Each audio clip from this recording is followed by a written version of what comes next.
Hello students, welcome to Pragati Science Classes and our YouTube channel PS Educare।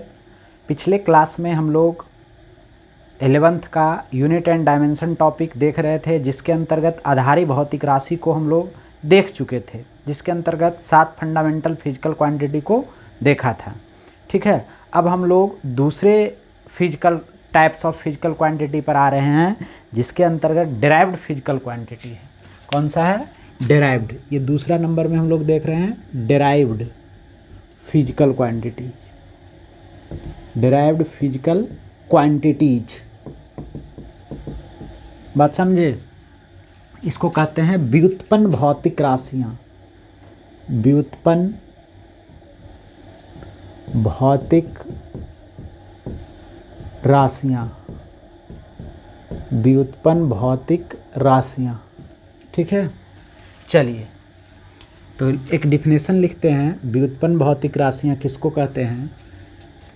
The physical quantities, the physical quantities whose units are represented in form of units of fundamental physical quantities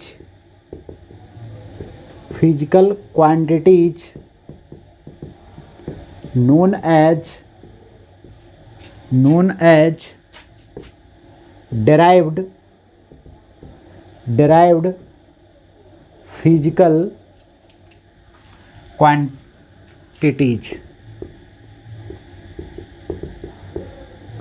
quantities. मतलब हिंदी यदि लिखना चाहें तो वैसी भौतिक राशियां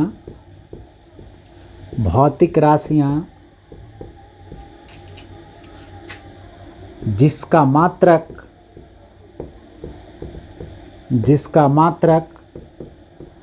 आधारी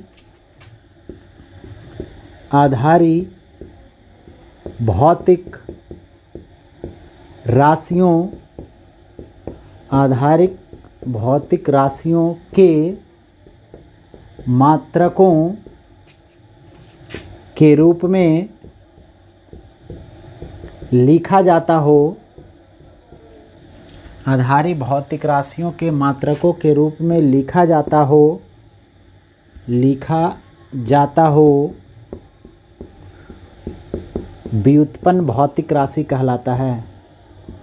व्युत्पन्न भौतिक राशियां कहलाता है। देखिए व्युत्पन्न भौतिक राशि क्या हो गया? मतलब देखिए, सबसे पहले ये वैसा फिजिकल क्वांटिटी है, हम लोग फंडामेंटल में 7 पढ़े थे। पहला क्या था? लेंथ, मीटर था, किलोग्राम था, सेकंड था, एम्पियर था, केल्विन था, कैंडेला था, और क्या चीज़ था? मोल था।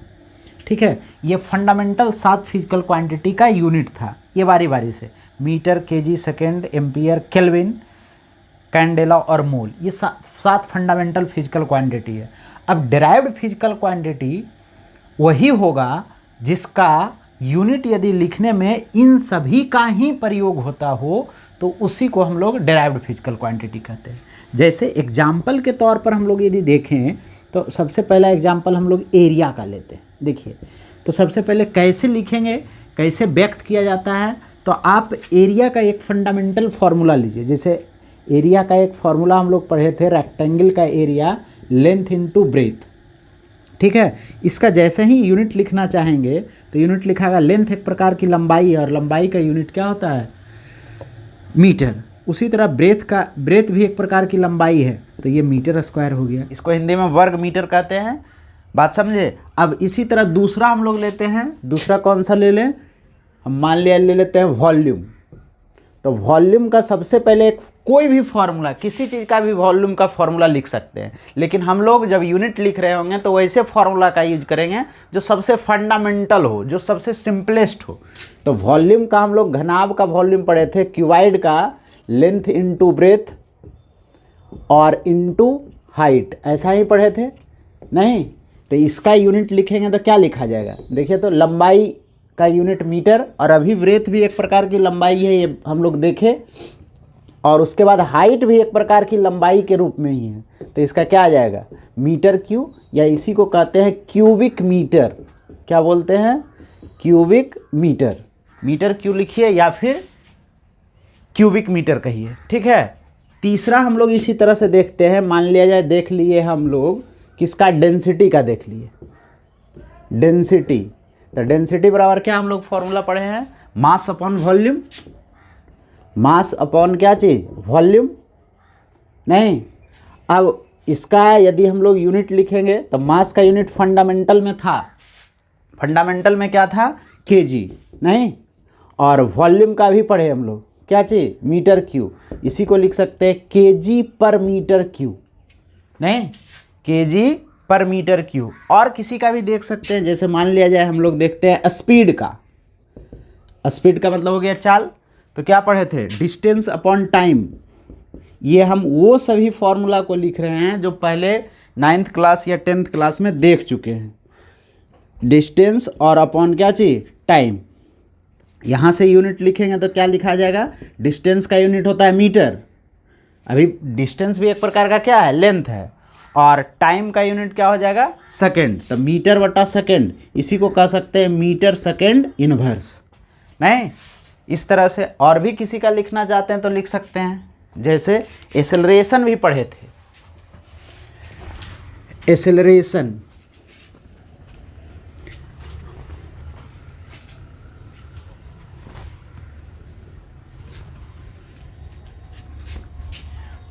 ठीक है।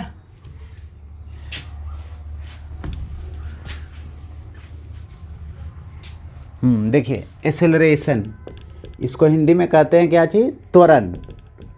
हिंदी में इसको कहते हैं त्वरण।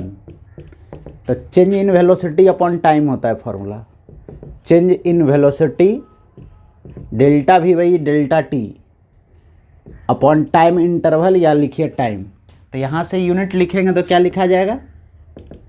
यूनिट, बोलिए। वेलोसिटी का भी पढ़े, स्पीड हो या वेलोसिटी हो, दोनों का यूनिट और डायमेंशन क्या होगा? एक ही होगा। तो यहाँ से यदि हम लोग लिखेंगे तो वेलोसिटी का मीटर पर सेकंड और बाई टाइम का सेकंड, तो ये पावर ऊपर जाएगा, इसका पावर नीचे हुआ ना है, तो ऊपर जाएगा तो क्या हो जाएगा? निगेटिव। मतलब मीटर सेकंड इनवर्स का स्क्वायर। नहीं बात समझे? ऐसा हो जाएगा। कोई दिक्कत? बात समझ में आ रहा है? अब आप बहुत इम्पॉर्टेंट फॉर्मूला देख सकते हैं, एक छठा में फोर्स, सब लोग को याद होगा। फोर्स बराबर क्या फॉर्मूला पढ़े थे? Mass into acceleration. क्या पढ़े थे? Mass into acceleration. ये वो सभी फॉर्मूले हैं जिसको आप 9th क्लास या फिर 10th क्लास में देख चुके हैं, ठीक है। ये आ जाएगा ऐसा। इसका यूनिट लिखेंगे तो क्या हो जाएगा? यूनिट लिखेंगे मास का तो केजी, नहीं, मास फंडामेंटल में था, और एक्सेलरेशन का भी आया मीटर सेकंड का पावर -2। इसी को कहते हैं हम लोग शॉर्ट में न्यूटन, वैज्ञानिक का नाम है, इसलिए इसका रिप्रेजेंटेशन कैसे करेंगे? कैपिटल एन से, ठीक है। केजी मीटर पर सेकंड का दूसरा नाम हम लोग क्या पढ़ते हैं? न्यूटन, या कैपिटल एन से रिप्रेजेंट करेंगे। बात समझ में आया? न्यूटन बोलिए या फिर कैपिटल एन से रिप्रेजेंट करिए। देखिए ऐसे इसका एग्जाम्पल बहुत सारा होगा, कहे तो पूरा फिजिक्स आ सकता है 11th 12th का और भी आगे का, लेकिन हम लोग अभी उतना नहीं डिटेल से देख रहे हैं। इसके बाद फिर से एक बार हम डेराइव्ड फिजिकल क्वांटिटी का यूनिट और डायमेंशन के साथ ही साथ यूनिट कन्वर्सन कुछ सीजीएस यूनिट के साथ हम लोग चलेंगे। तो इसमें हम लोग अभी ये समझ सकते हैं कि जो भी फिजिकल क्वांटिटी का यूनिट लिखाया वो सभी में जो यूज हो रहा है वो कहीं ना कहीं कहाँ से आया है? फंडामेंटल से। जैसे देखिए इसमें मीटर, टोटल मीटर कहाँ आया था? फंडामेंटल में।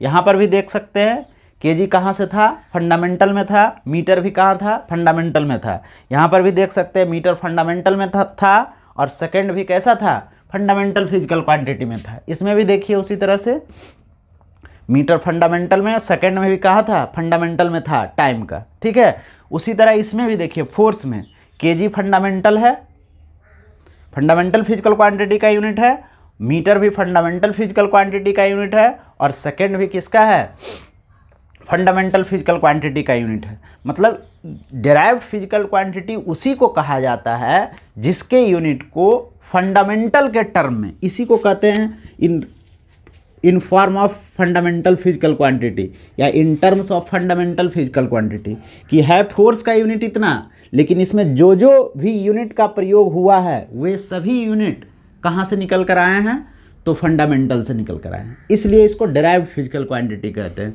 डेराइव्ड फिजिकल क्वांटिटी का संख्या कोई फिक्स नहीं है, जैसे जैसे फिजिक्स में आगे बढ़ते जाएंगे डेराइव्ड फिजिकल क्वांटिटी की संख्या बढ़ते जाएगी।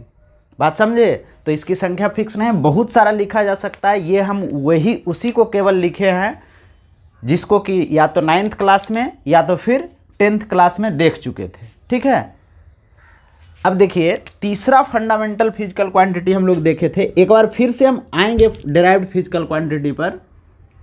बात समझे, कैसे पहचानेंगे ये भी हम अभी बता दे रहे हैं। इसके पहले आप देख लीजिए कौन सा डेराइव्ड फिजिकल क्वांटिटी, कौन सा supplementary physical quantity, supplementary physical quantity, physical quantities. बात समझे, इसको कहते हैं पूरक भौतिक राशि। क्या कहलाता है, पूरक भौतिक राशि। चलिए देखिए तो, हाँ, तो इसमें दो ही फिजिकल क्वांटिटी है, एक कहते हैं प्लेन एंगल और दूसरा कौन सा है, सॉलिड एंगल। प्लेन एंगल और सॉलिड एंगल को क्या कहा जाता है, supplementary physical quantity are called supplementary physical quantity. Supplementary physical quantities, supplementary physical quantities. बात समझ में आया, दो ही है, ये नाम है, हम बता रहे हैं दोनों क्यों इसको सप्लीमेंट्री कहा गया, सब एक एक बात का जिक्र करेंगे हम लोग। सबसे पहले दो ही फिजिकल क्वांटिटी है, जो कौन सा है, पूरक भौतिक राशि है, एक प्लेन एंगल है और एक सॉलिड एंगल है, दोनों एक एक प्रकार का कोण है, ठीक है। ये दोनों में अंतर क्या है वो भी हम बताएंगे, और किसको कहते हैं प्लेन एंगल और किसको कहते हैं सॉलिड एंगल ये भी हम बता रहे हैं, ठीक है। तो सबसे पहले इसका यूनिट भी एज्यूम किया गया है, ठीक है। अब बहुत सारे लोग के मन में डाउट होगा कि जब एज्यूम किया गया तो फंडामेंटल में क्यों नहीं रखा गया इसको, ठीक है। तो उसका भी जवाब हम लोग देंगे, लेकिन सबसे पहले इसका यूनिट के लिए हम लोग एक टेबल बना लेते हैं। यहाँ पर लिख देते हैं supplementary physical quantity, supplementary physical quantities, और दूसरा यहाँ पर लिख देते हैं यूनिट, और यहाँ पर लिख देते हैं क्या चीज़, सिंबल, संकेत, ठीक है। दो ही होगा, एक पहला प्लेन एंगल, इसको कहते हैं या तो कोण केवल बोलिए या तो समतल कोण बोलिए, या कोण बोलिए या फिर समतल कोण भी बोल सकते हैं, या आप इसको कोण भी बोल सकते हैं केवल, ठीक है। इसका यूनिट होता है रेडियन। क्या होता है, रेडियन, रिप्रेजेंट करते हैं RAD से, ठीक है। दूसरा सॉलिड एंगल, क्या है, सॉलिड एंगल, अस्टेरेडियन होता है इसका यूनिट, अस्टेरेडियन। बात समझे, स्मॉल s और स्मॉल r से रिप्रेजेंट किया जाता है। इसको घन कोण कहते हैं, घन कोण, ठोस कोण नहीं, घन कोण, ठीक है। ये दो फिजिकल क्वांटिटी हो गया, पहला प्लेन एंगल और दूसरा सॉलिड एंगल, ठीक है। इसको हम बताए थे कि कभी भी यूनिट को हिंदी में या किसी भी क्षेत्रीय भाषा में लिखा नहीं जाता है। जब भी लिखा जाएगा तो कैसे लिखा जाएगा, इंग्लिश में ही। और प्रत्येक अल्फ़ाबेट कैसा होना चाहिए, स्मॉल अल्फ़ाबेट होना चाहिए। कैपिटल अल्फ़ाबेट से इसको रिप्रेजेंट नहीं कर सकते हैं। कैपिटल उसी जगह पर यूज होता है जिस जगह पर क्या हो, किसी साइंटिस्ट का नाम हो, सिंबॉलिक रिप्रेजेंटेशन में। और पूरा नाम यदि लिखेंगे यूनिट का तो फिर उस समय पर आप क्या करेंगे, प्रत्येक अल्फ़ाबेट को स्मॉल रखेंगे। यहाँ पर क्या करेंगे, कैपिटल अल्फ़ाबेट सिंबॉलिक रिप्रेजेंटेशन में यूज करेंगे। तो ये दो तरह का कोण हो गया, ठीक है।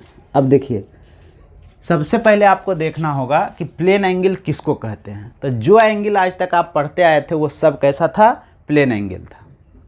क्या पढ़े थे एंगल का डेफिनेशन, कि जहाँ पर दो लाइन आकर मिलता हो, दो लाइन आकर मिलता हो और उस दोनों के मिलने से जो इंक्लाइनेशन या कहिए हिंदी में झुकाव जो उत्पन्न होता है उसको कहते हैं प्लेन एंगल। बात समझ में आया क्या बोले, दो लाइन आकर जहाँ पर मिले उस दोनों के मिलने से जो झुकाव उत्पन्न होता है उसको कहते हैं क्या चीज़, प्लेन एंगल।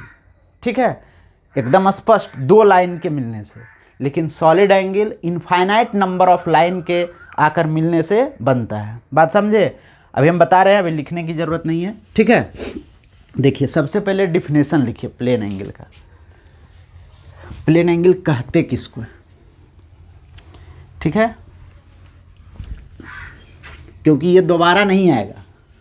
जो सप्लीमेंट्री फिजिकल क्वांटिटी है वो दोबारा हम लोग को पढ़ना नहीं है, जो है यहीं पर है। और 12th में सॉलिड एंगल का उपयोग होगा कब, तो जब हम लोग गॉस थ्योरम पढ़ रहे होंगे तब। ठीक है, गॉस थ्योरम के समय पर क्या यूज होगा, सॉलिड एंगल। तो देखिए प्लेन एंगल किसको कहते हैं, प्लेन एंगल लिखिएगा, the angle formed at the center of a circle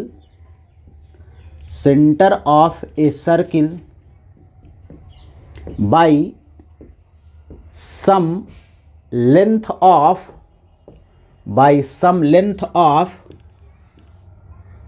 its arc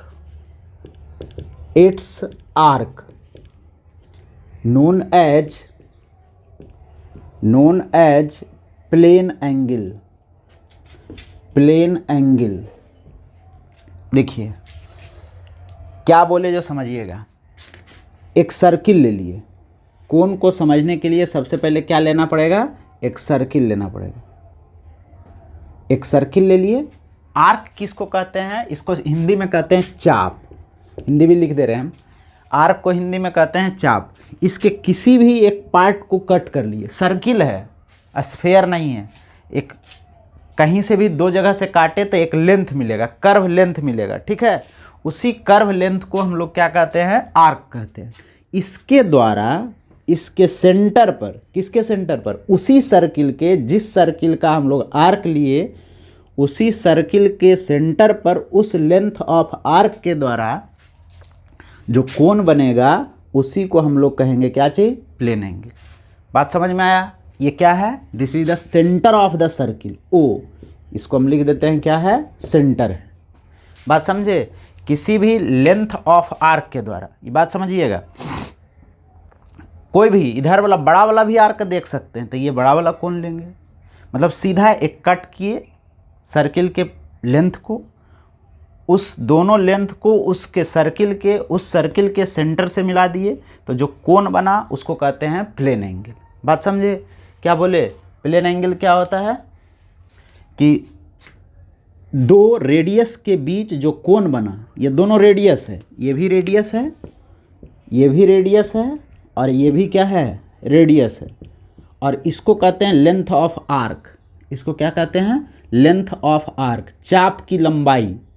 देखिए मैथमेटिकल जो डिफिनेशन होता है इसको लिख सकते हैं दूसरे शब्दों में, क्या लिख सकते हैं, द रेशियो ऑफ, ऐसा, the ratio of length of arc and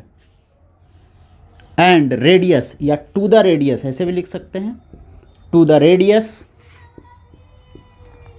radius of a circle is called क्या चीज? Plane angle. प्लेन एंगल, बात समझे? प्लेन एंगल क्या हो गया, यहां पर लिखेंगे तो theta is equal to L/R, length of arc. Plane angle is equal to plane angle theta is equal to length of arc, length of arc, और बाई क्या लिख देंगे? रेडियस। इसको हम लोग शॉर्ट में L से रिप्रेजेंट करेंगे और इसको हम लोग R से। यही रेडियस को हम लोग कह रहे हैं क्या चीज़? R। बहुत सारा बात अब स्पष्ट हो गया।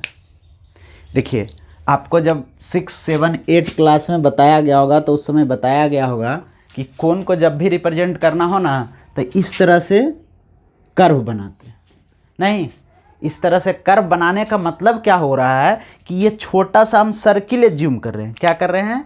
ये छोटा सा हम लोग सर्किल एज्यूम कर रहे हैं इस तरह से।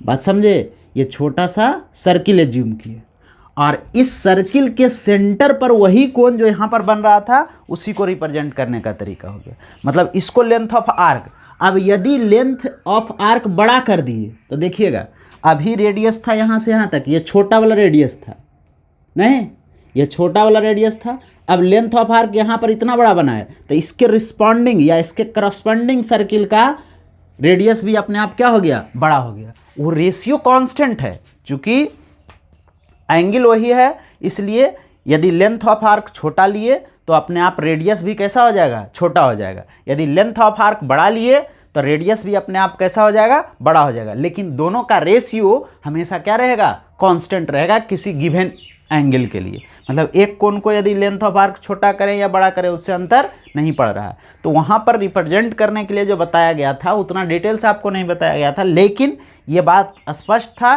कि उस समय जो ये कर्व लाइन बनाते थे, this is the arc of a circle. किसी ना किसी सर्किल का वो क्या था? आर्क था या फिर कहिए चाप था। बात समझ में आया? अब देखिए, यहाँ पर देखिए, ये दो बात हो गया। सबसे पहले कि यहाँ पर ये कहाँ पर बनता है, तो एकदम स्पष्ट शब्दों में सेंटर ऑफ द सर्किल। जब भी कोई प्लेन एंगल या केबल एंगल की बात करेगा तो कहाँ पर बनेगा? हर हमेशा किसी ना किसी सर्किल के सेंटर पर बनेगा। बात समझ में आया? और किसके द्वारा बनेगा? तो चाप की लंबाई द्वारा। किसके किसके बीच बनेगा? तो दो रेडियस के बीच बनेगा। अब इसमें सबसे पहला सर्किल एक 2 डायमेंशनल फिजिकल क्वांटिटी है। 2 डायमेंशनल समझ रहे हैं? 2 डायमेंशनल का मतलब हुआ जिसमें लंबाई और चौड़ाई केवल हो, उसको कहते हैं हम लोग क्या जी? 2 डायमेंशनल। 1 डायमेंशनल किसको कहते हैं? जिसमें लंबाई केवल हो, जैसे वायर, जैसे यही वायर की बात करें तो 1 डायमेंशनल। क्यों? क्योंकि इसमें केवल लंबाई है, मोटाई जो है इसके लंबाई के कंपेरिजन में बहुत छोटा है, इसलिए इसको हम लोग क्या कहेंगे? 1 डायमेंशनल फिजिकल क्वांटिटी। जैसे बोर्ड 2 डायमेंशनल, इसमें लंबाई है, चौड़ाई है, लेकिन मोटाई है। लंबाई और चौड़ाई के कंपैरिजन में इसकी मोटाई कैसा है? निग्लेजेबल है, उसको नेग्लेक्ट कर देते हैं। जैसे आपके कॉपी का पेज या बुक का पेज क्या होगा? 2 डायमेंशनल फिजिकल क्वांटिटी होगा। लंबाई है, चौड़ाई है, लेकिन मोटाई उस दोनों के कंपैरिजन में, या कहिए लंबाई और चौड़ाई के कंपैरिजन में बहुत छोटा है, इसलिए उसको हम लोग क्या कह देंगे? 2 डायमेंशनल फिजिकल क्वांटिटी। बात समझे? 3 डायमेंशनल फिजिकल क्वांटिटी क्या होगा? जिसमें लंबाई, चौड़ाई और मोटाई तीनों हो। जैसे मोटा सा बुक या ईंट को आप ले लीजिए। ईंट क्या है? 3 डायमेंशनल, लगभग जितना मोटा है उसी के कंपैरेटिव मतलब यदि 1 सेंटीमीटर में होगा तो दूसरा भी सेंटीमीटर में ही होगा, तीसरा भी सेंटीमीटर में ही होगा, तो इसको कहते हैं कंपैरेटिव। यदि तीनों का लंबाई एक दूसरे के कंपैरेटिव हो तो उसको कहते हैं क्या चीज़? Derived physical quantity. मतलब जिस किसी वस्तु में लंबाई, चौड़ाई और मोटाई तीनों हो उसको 3 डायमेंशनल फिजिकल क्वांटिटी कहते हैं। प्लेन एंगल कैसा है? 2 डायमेंशनल फिजिकल क्वांटिटी है। क्यों? क्योंकि यदि हम किसी सर्किल को प्लेन पर चिपकाना चाहेंगे तो वो चिपक जाएगा, या इस एंगल को ही ले लीजिए तो हम लोग क्या करेंगे? वो चिपक जाएगा। बात समझे? इसलिए इसको कह रहे हैं हम लोग क्या चाहिए? 2 डायमेंशनल फिजिकल क्वांटिटी। तो एक पॉइंट करके वो भी बात लिख लीजिए कि plane angle is a 2 dimensional physical quantity. क्या लिखेंगे? प्लेन एंगल इज ए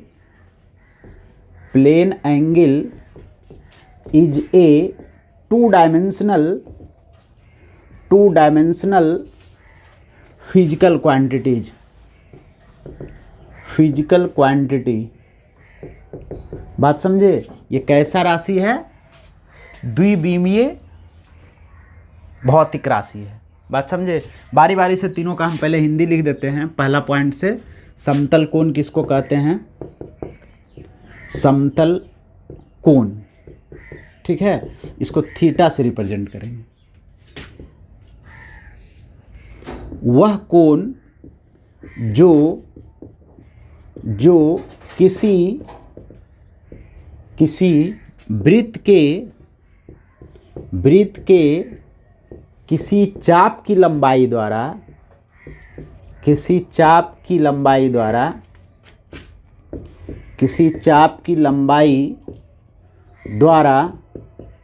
उसके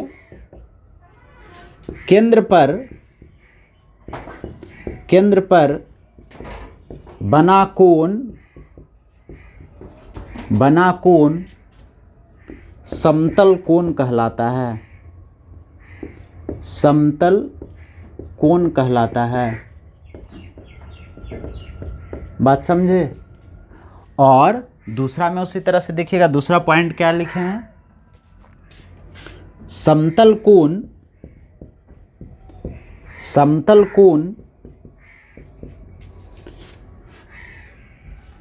किसी वृत्त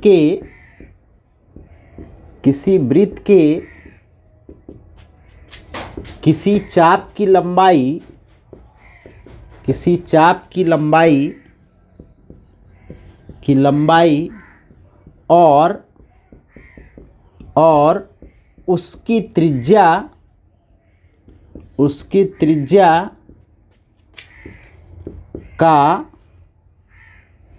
का अनुपात होता है। ठीक है। नेक्स्ट पॉइंट में लिख लीजिएगा, यह या प्लेन समतल कोण ही लिखिए। समतल कोण एक द्विविमीय भौतिक राशि है।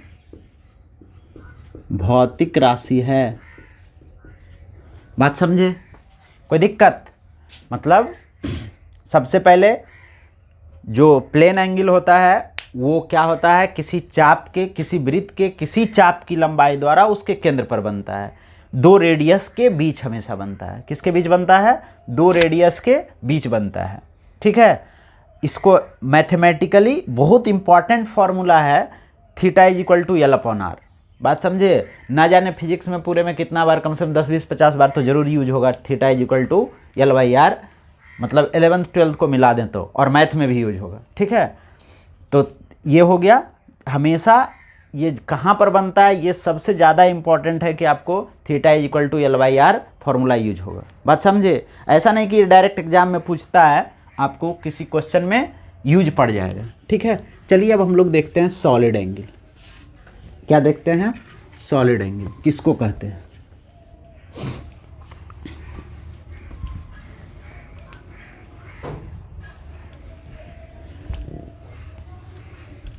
सॉलिड एंगल देखिए तो, सॉलिड एंगल इसको हम लोग ओमेगा से रिप्रेजेंट करते हैं। डब्लू नहीं, ओमेगा। बात समझे? ये क्या है? ओमेगा है। डब्लू इस तरह से लिखा जाता है। ओमेगा कैसे लिखा जाएगा? इस तरह से। बात समझे? ये डब्लू और इसको इस तरह से कर्व लाइन कर दिए तो इसको पढ़ेंगे ओमेगा। क्या पढ़ेंगे? ओमेगा। डब्लू में दोनों लाइन सीधा होगा, या तो कैपिटल डब्लू हो या तो स्मॉल डब्लू हो। ओमेगा को रिप्रेजेंट करने का तरीका, एक लाइन को हम लोग क्या कर देंगे? कर्व कर देंगे। बात समझे?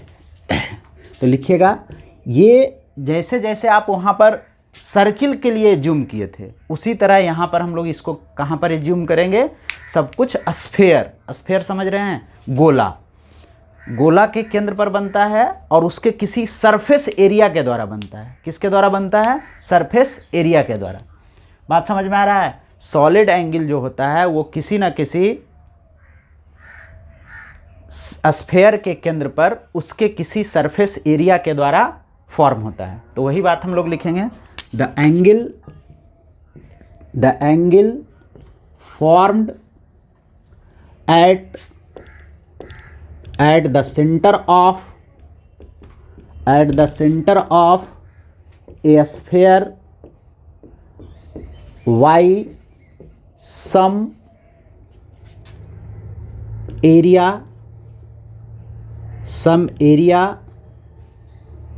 ऐसे लिखिए, some of its area is known as solid angle, देखिए अब बोर्ड पर तो हम लोग उसी तरह से दिखाएंगे जैसे सर्किल को दिखाए थे, लेकिन हम प्रयास करते हैं कि 3D हो जाए आपको। ये 3 डायमेंशनल ज्योमेट्री है। ये सबसे पहले सर्किल नहीं है बल्कि क्या है, स्फेयर है, मतलब इसको आप कह सकते हैं क्या है, गोला है। ठीक है, अब इसके केंद्र पर इसके कुछ क्षेत्रफल के द्वारा, ठीक है, इस तरह से हम लोग ले लिए, ये एरिया है, ये क्या है, एरिया है। बात समझे? ये क्या है, एक एरिया लिए इसका, ठीक है। इसी एरिया के द्वारा इसको हम लोग अभी कह रहे हैं, जो ब्लू कलर से है इसको हम लोग कह रहे हैं एरिया ए। क्या कह रहे हैं, ए। और ये जो कोण बना उसको कह रहे हैं ओमेगा। ये स्फेयर का रेडियस है, क्या है, रेडियस है। और this is the centre of the sphere, ये किसका सेंटर है, स्फेयर का सेंटर है। बात समझे? ये ओमेगा हो गया। अब यहाँ पर 2 लाइन नहीं है, इनफाइनाइट नंबर ऑफ लाइन होगा। इसको आप दूसरे शब्दों में भी समझ सकते हैं, इस तरह से। हम 3 डायमेंशनल यदि फिगर की बात करें तो कुछ इस तरह से आपको समझ में आएगा। देखिए, ये आपका सॉलिड एंगल तो एकदम 2 लाइन वाला हो गया और 2 डायमेंशनल है। ये आपको सॉलिड एंगल हो गया, ठीक है। ये जो कोण दिख रहा है आपको, वही कोण क्या कहला गया, सॉलिड एंगल कहलाया, इस तरह से,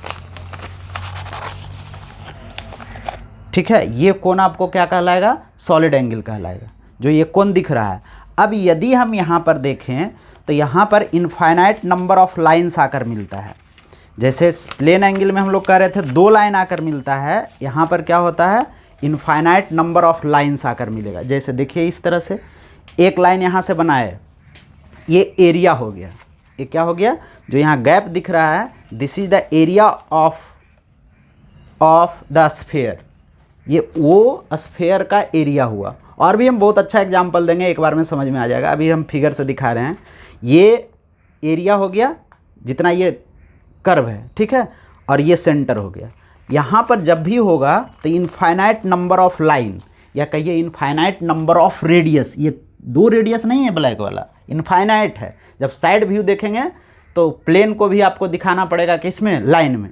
यहाँ पर देखिए इस तरह से यदि लाइन बनाए तो 1 लाइन हो गया, 2 लाइन हो गया, 3 लाइन हो गया। इनफाइनाइट नंबर ऑफ लाइन खींचते जाएंगे और उस एक पॉइंट पर इनफाइनाइट नंबर ऑफ लाइन्स आकर इंटरसेक्ट करता है। बात समझ में आया? क्या बोले, इनफाइनाइट नंबर ऑफ लाइन एक पॉइंट पर इंटरसेक्ट करने से क्या बनता है, सॉलिड एंगल का निर्माण होता है। बात समझ में आया?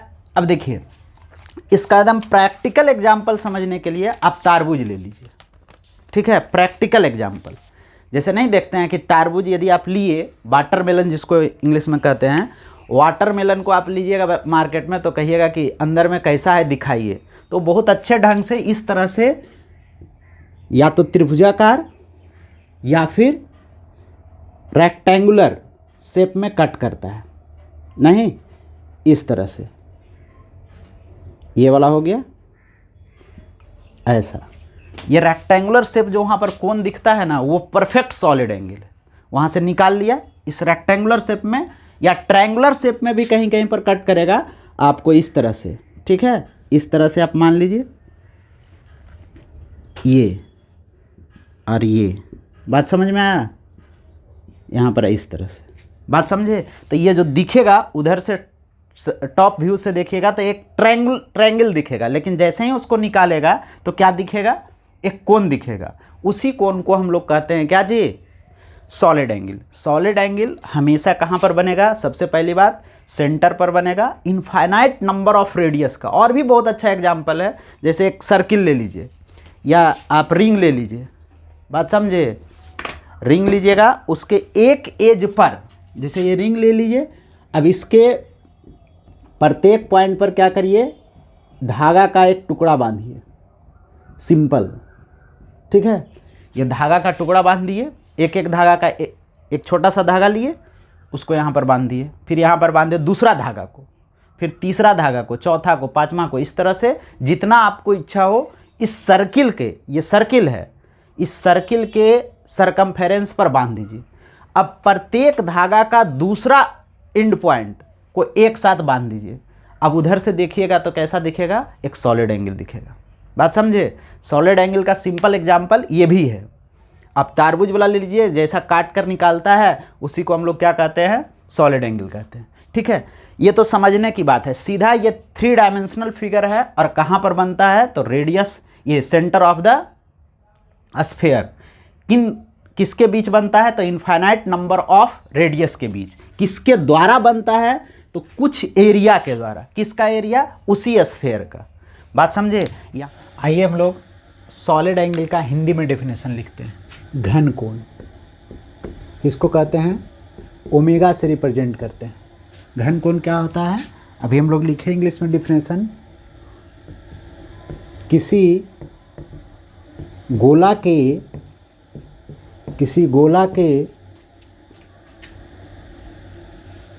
कुछ क्षेत्रफल द्वारा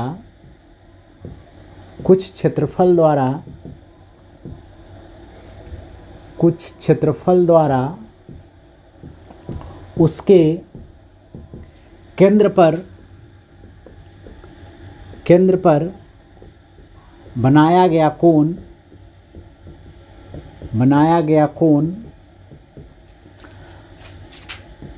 घन कोण कहलाता है। घन कोण कहलाता है, ठीक है। अब देखिए घन कोण किसको कहते हैं, किसी स्फीयर के कुछ क्षेत्रफल द्वारा उसके केंद्र पर बनाया गया कोण घन कोण कहलाता है। ये तो आपको क्वालिटेटिव डिफिनेशन हो गया। एक मैथमेटिकल डिफिनेशन भी हम लोग लिख सकते हैं। क्या चीज़, जैसे हम लोग प्लेन एंगल बराबर लिखे थे, क्या चीज़, लेंथ ऑफ आर्क बटा रेडियस, उसी तरह से हम लोग सॉलिड एंगल बराबर भी हम लोग लिखेंगे सरफेस एरिया और by square of the radius. तो लिखेंगे solid angle is the ratio of some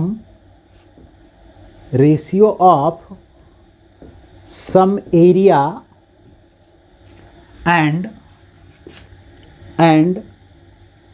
ratio of some area to the square of the radius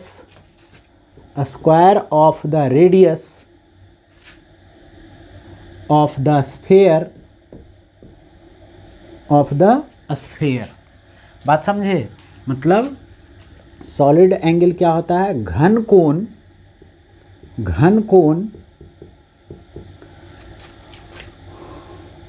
गोला के कुछ क्षेत्रफल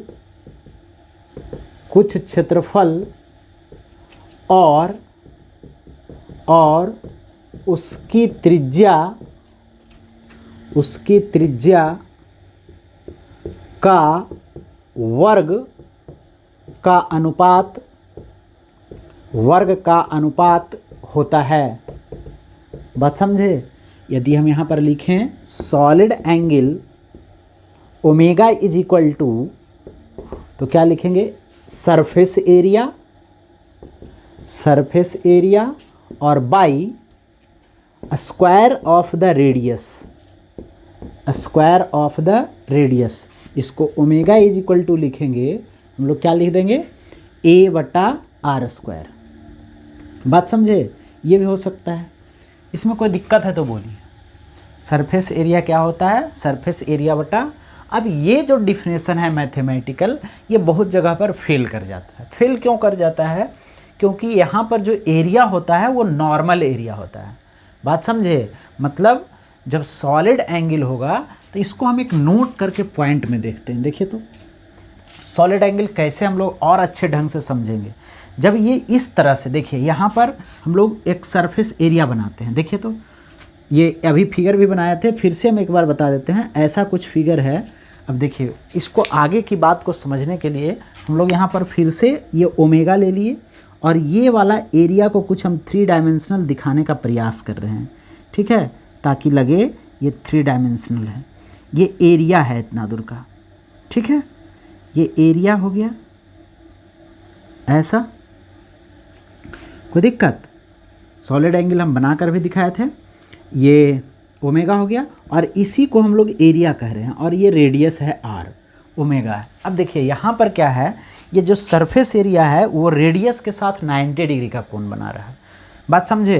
तो यहाँ पर एरिया लिखें या नॉर्मल एरिया लिखें, बात बराबर है। जैसे एक फिगर हम बनाते हैं, वहाँ से और सॉलिड एंगल थोड़ा सा स्पष्ट होगा।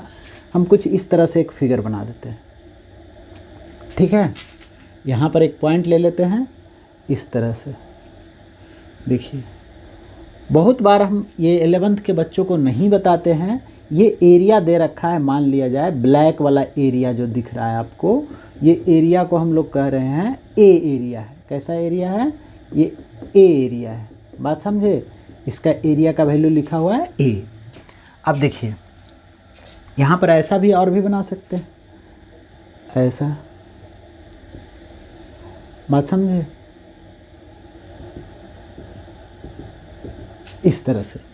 अब देखिए दिक्कत क्या है, जितना ये सरफेस एरिया है, क्या यहाँ पर क्या कर रहा था कि ये सरफेस एरिया जो था इस रेडियस के साथ 90 डिग्री का कोण बना रहा था। बात समझे? यहाँ पर क्या हो रहा है कि यहाँ पर ये कोण 90 डिग्री जैसा नहीं दिख रहा है। तो बात समझे? हम लोग क्या कर रहे हैं, हमेशा सॉलिड एंगल के समय ये क्रॉस सेक्शनल एरिया नहीं है या नॉर्मल एरिया नहीं है, तो हम लोग क्या करेंगे, एक ऐसा प्लेन लेंगे जो ये सभी लाइन का परपेंडिकुलर हो, ऐसा कुछ, ये सभी लाइन का परपेंडिकुलर। जैसे देखिए ये यदि हम ऐसा सरफेस रखे है, ये रेक्टेंगुलर, लेकिन ये सरफेस क्या प्रत्येक लाइन के परपेंडिकुलर है? तो नहीं है, ठीक है। अब हम एक लाइन ऐसा ड्रॉ करते हैं जो ये सभी के, या एक ऐसा सरफेस एज्यूम करते हैं जो प्रत्येक लाइन के कैसा हो, ये परपेंडिकुलर हो, कुछ इस तरह से। देखिए और हम अच्छा से दिखाने का प्रयास कर रहे हैं थोड़ा सा, कुछ इस तरह से। This surface area is perpendicular to the all lines which lie या which forms the solid angle. बात समझे? तो यहाँ पर हम लोग जो एरिया लेंगे कुछ इस तरह से लेंगे ताकि ये परपेंडिकुलर लगे या परपेंडिकुलर हो।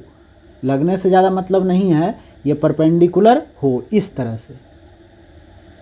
बात समझे? ऐसा ये ब्लू वाला जो एरिया है इसको हम लोग कहते हैं नॉर्मल एरिया। क्या बोलेंगे? Normal area. इसको बोलेंगे normal area.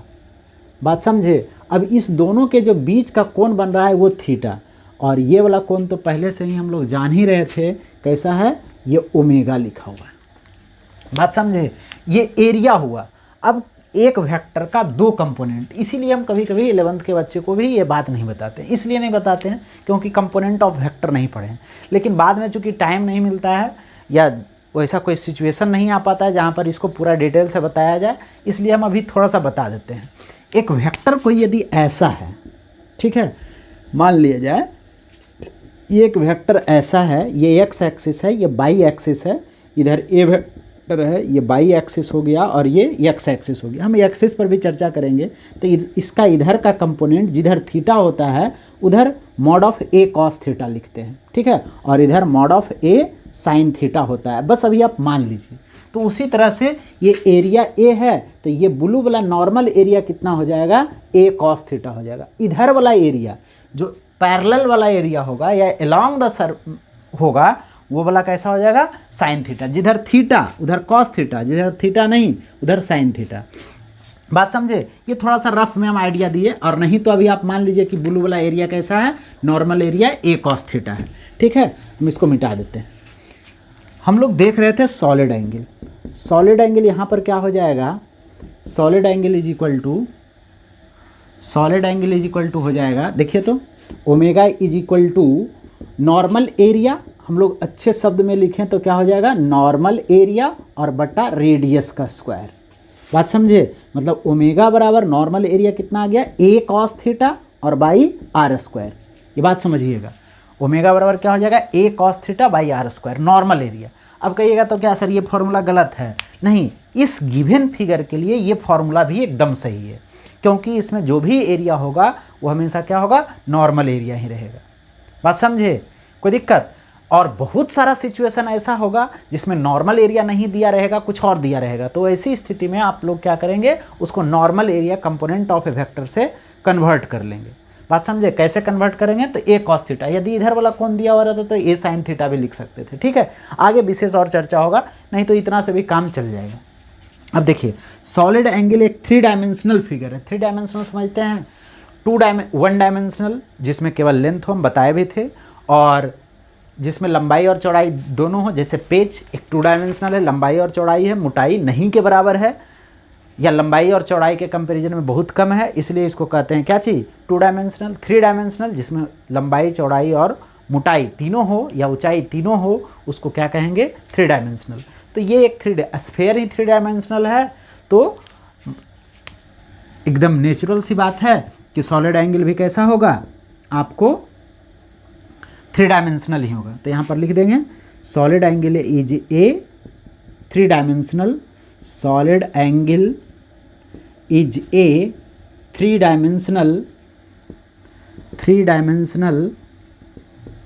Dimensional physical quantities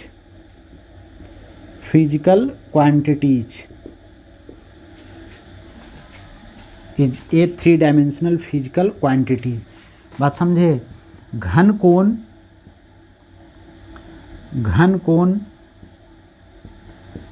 कोण एक त्रिविमीय भौतिक राशि है।